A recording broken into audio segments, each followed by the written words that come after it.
Review meeting এর দিকে নজর রাখবো। মেগা সিদ্ধান্ত নেওয়া হয়েছে, 7 দিনের মধ্যে কেন্দ্রীয় প্রকল্প চালু। রাজ্যে চালু হবে সব কেন্দ্রীয় প্রকল্প। সোমরাজ প্রতিনিধি আমাদের সঙ্গে রয়েছেন, সরাসরি সোমরাজের থেকে জানবো। সোমরাজ, আজকের এই রিভিউ মিটিং এ ঠিক কি নির্দেশ দিলেন মুখ্যমন্ত্রী?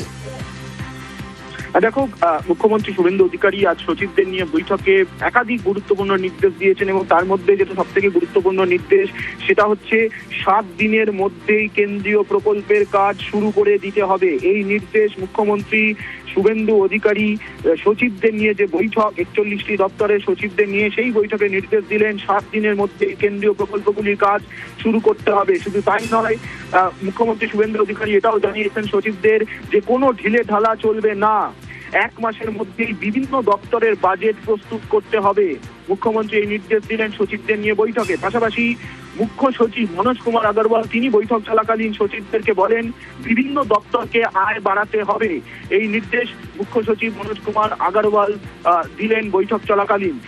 প্রায় 1 ঘন্টার কাছাকাছি এই বৈঠক করেছেন মুখ্যমন্ত্রী শুভেন্দু অধিকারী এবং সেই বৈঠকে নির্দেশ দিলেন যে 7 দিনের মধ্যেই কেন্দ্রীয় প্রকল্পগুলির কাজ শুরু করতে হবে, কোনো রকম ঢিলে ঢালা চলবে না।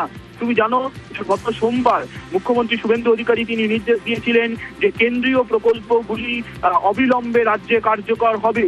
অর্থাৎ উজালা যোজনা থেকে শুরু করে বিশ্বকর্মা যোজনা, PM3 বিভিন্ন যে কেন্দ্রীয় প্রকল্পগুলি রয়েছে সেই কেন্দ্রীয় প্রকল্পগুলি কার্যকর হবে। এবং মুখ্যমন্ত্রী শুভেন্দু অধিকারী আজকে বৈঠকে স্পষ্ট নির্দেশ দিয়ে দিলেন যে 7 দিনের মধ্যে, অর্থাৎ ডেডলাইন দিলেন 7 দিন, এই 7 দিনের মধ্যেই কেন্দ্রীয় প্রকল্প কার্যকরী করতে হবে। বেশ সোমরাজ, তুমি আমাদের সঙ্গে থাকো, আরো একটি বড় খবরের দিকে আমরা নজর রাখবো।